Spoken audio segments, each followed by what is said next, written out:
হাততালিটা শুনলাম জানতে।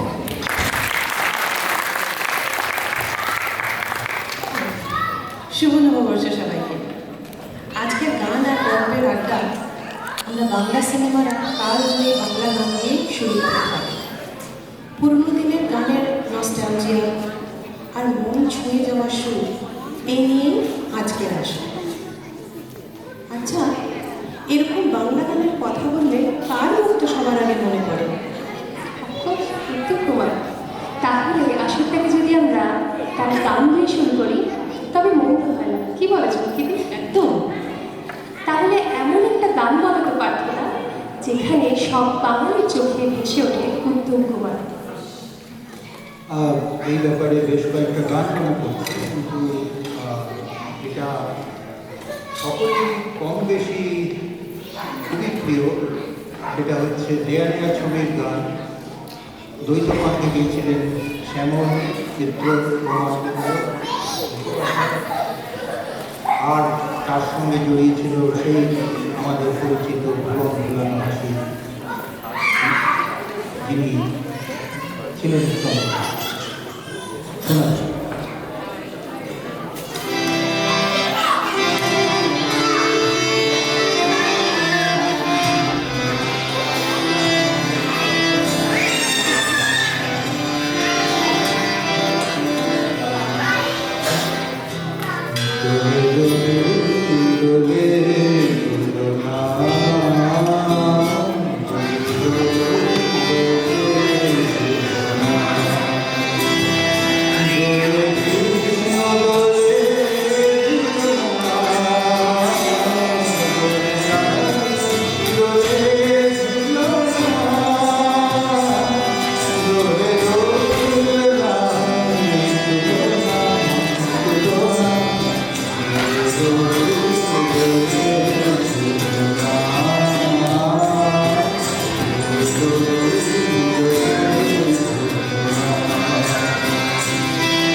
এবারে আমাদের শ্রদ্ধাঞ্জলি সবার প্রিয় শিল্পী আশা ভোসলের স্বরে।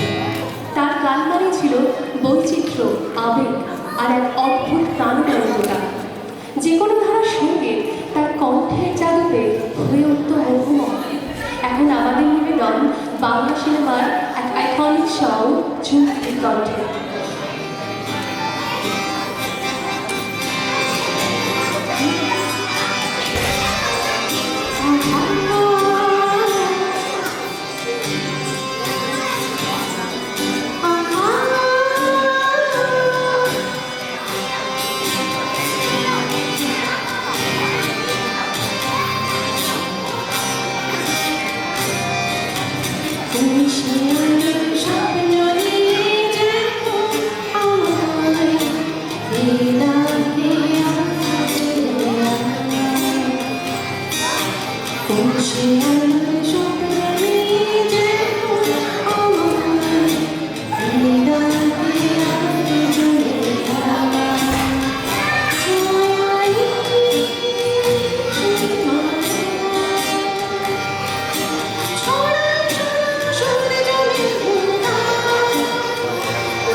সাথে a love for the cultural roots of Bengal. বলো তো কোন মুভির কথা বলছি? Yes. মান্না কাকা সব গান ইমোশনাল স্টোরি টেলিংয়ে ছাড় করে। পার্থনা একটা অ্যান্টি ফিলিংয়ের গান হয়ে যায়। আচ্ছা, এবারে আমরা গাইছি আমি যে জলসা।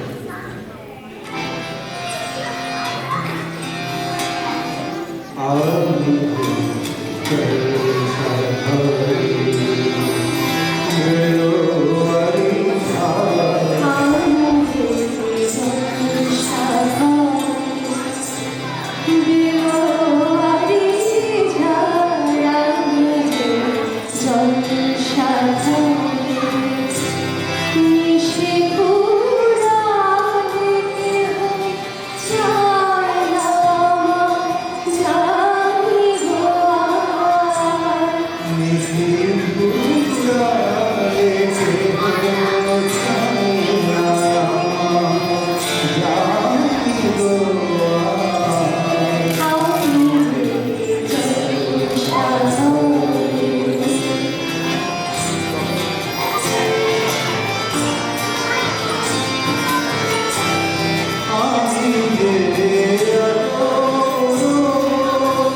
যে versatile range সেটা কিন্তু beyond the realm of Bangla speak করেছে।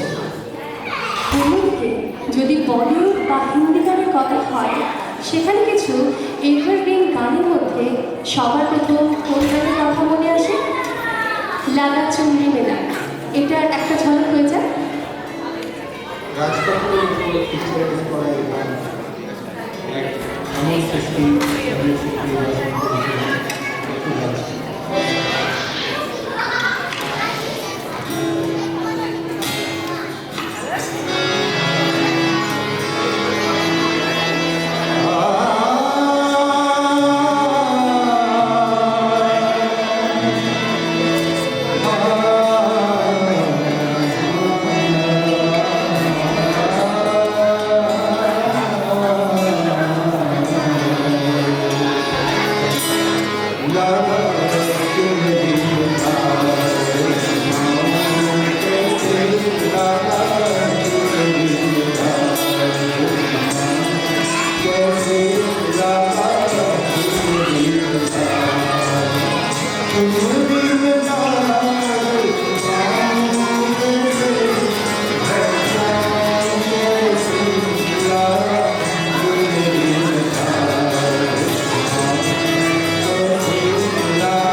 কেমিস্ট্রি, সেই এফার্টলেস রোম্যান্স আর ফ্লেয়ার ফর ইনোসেন্স, যেমন চড়ি চড়ি এই গানটা।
বাংলা গান আর বাংলা গানের চর্চায় অবশ্যই দাদা বর্মন মানে শচীন্দ্রের বর্মনের নাম আসবে।